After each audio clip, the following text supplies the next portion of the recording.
મહારાષ્ટ્રના લાતુર જિલ્લાના દેઓની તાલુકાના હંચનલ ગામનો મુકબધિર દિવ્યાંગ સંજય આશરે 3 વર્ષ પહેલા પોતાના પરિવારથી વિખોટો પડી ગયેલ હતો।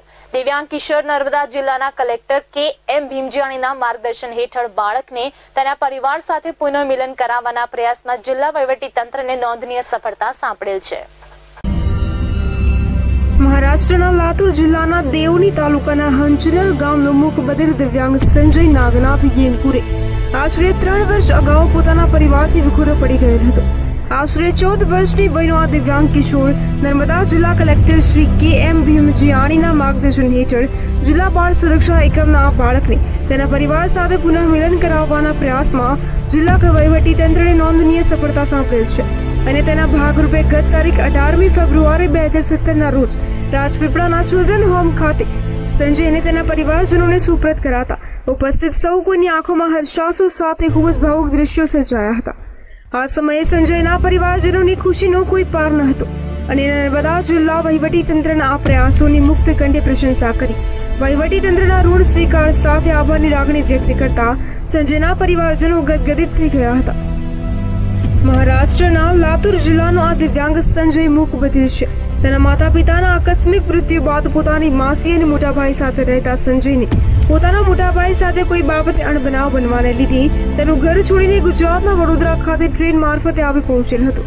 તેવામાં વડોદરા રેલવે પોલીસને આ દિવ્યાંગ બાળક સંજય પર નજર પડતા સંજયનો કબજો વડોદરાની ડોન બોસ્કો સ્નેહાલય સંસ્થાને સોંપેલ હતો, જ્યાં સંસ્થાએ આશરે 15 દિવસ સંજયને કાળજી અને માવજત કર્યા બાદ રાજપીપળાની સરકારી મુકબધિર શાળામાં ગત તારીખ 23મી માર્ચ 2016ના રોજ ધોરણ 2માં પ્રવેશ અપાવેલ હતો। જિલ્લા બાળ સુરક્ષા અધિકારી શ્રી ચેતનભાઈ પરમારના જણાવ્યા મુજબ સરકારશ્રીના આધાર કાર્ડ પ્રોજેક્ટ અંતર્ગત સરકારી શાળામાં અભ્યાસ કરતા તમામ બાળકોના આધાર કાર્ડ કાઢવાની હાથ ધરાયેલી પ્રક્રિયા દરમિયાન સંજયના હાથની છાપ અને આંખોનું કમ્પ્યુટરની મદદથી સ્કેનિંગ કરવામાં આવેલ હતું। સંજયે જ્યારે વડોદરાની ડોન બોસ્કો સ્નેહાલયથી રાજપીપળાની સરકારી મુકબધિર શાળામાં ટ્રાન્સફર લઈને પ્રવેશ મેળવ્યો હતો, ત્યારે રાજપીપળાની આ સંસ્થામાં તેને આકાશના હુલામણા નામથી દાખલ કરાયેલ હતો।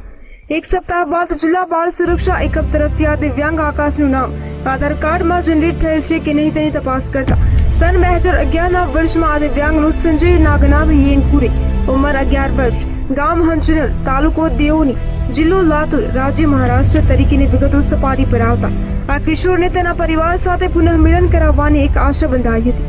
જિલ્લા બાળ સુરક્ષા અધિકારી શ્રી દ્વારા તાત્કાલિક લાતુરના જિલ્લા બાળ સુરક્ષા એકમનો સંપર્ક કરીને ઉક્ત વિગતો લઈને તેને પૂરી પડાઈ હતી। સામે પક્ષે પણ એટલી જ ત્વરાએ માત્ર 2 જ દિવસમાં સંજયની વિગતો સાચી હોવાનું રાજપીપળાના જિલ્લા બાળ સુરક્ષા એકમને કરાઈ હતી, જેના આધારે આ કિશોરના જરૂરી પુરાવા તેમજ ફેમિલી ફોટો મંગાવી તેના જિલ્લા બાળ સુરક્ષા એકમ દ્વારા ખરાઈ કરતા બાળક તેના આધાર કાર્ડમાં દર્શાવેલ વિગતો મુજબના સ્થળ હોવાનું પુરવાર થયું હતું અને ત્યારબાદ દિવ્યાંગ સંજયને તેના પરિવારને સુપરત કરવાની કાયદાકીય પ્રક્રિયા હાથ ધરાઈ હતી।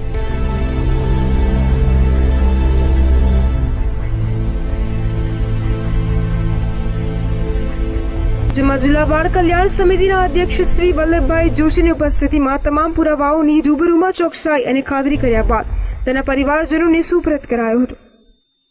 આ ગામનું છે અને એ બાળકના તમામ આધાર પુરાવા ફોટોગ્રાફ વોટ્સએપ પર મને તેઓએ મોકલેલા હતા। યુનિક છાપો છે લેવામાં આવે છે, એ ગુમ થયેલા માણસો ઇવન મૂંગા બેરા હોય, કોઈ ભાષા ના સમજતા હોય, બિલકુલ અભણ હોય, બીજા સ્ટેટમાં પહોંચી ગયા હોય, ત્યાંની લોકલ ભાષા ના સમજતા હોય તો એને બી લોકેટ કરવામાં ખૂબ ઉપયોગી થાય છે। અને અહીંયા જે મુકબધિર શાળામાં જે બાળક આવેલો આકાશ નામનો, એને માત્ર એની અંગૂઠાની છાપ ઉપરથી લોકેટ કરી અને લાતુર મહારાષ્ટ્રનું લાતુર જિલ્લાનું બાળક હતું તો એના મા બાપને સ્ટ્રેસ કરી અને એને સોંપવા સુધી આ કામગીરી બહુ જ સરળતાથી થઈ શકી છે। એટલે જે ભારત સરકારની આ યોજના છે આધારની, એ કેટલી ઉપયોગી થાય છે એનું આ જીવંત ઉદાહરણ છે અને તમામ માણસોએ ખાસ કરીને નાના બાળકોનું આધાર કાર્ડ કઢાવી અને મેળવી લેવું જોઈએ એને હું અપીલ કરું છું બધાને। દીપક જગતાપ સાથે લાઈવ ગુજરાત ન્યૂઝ રાજપીપળા।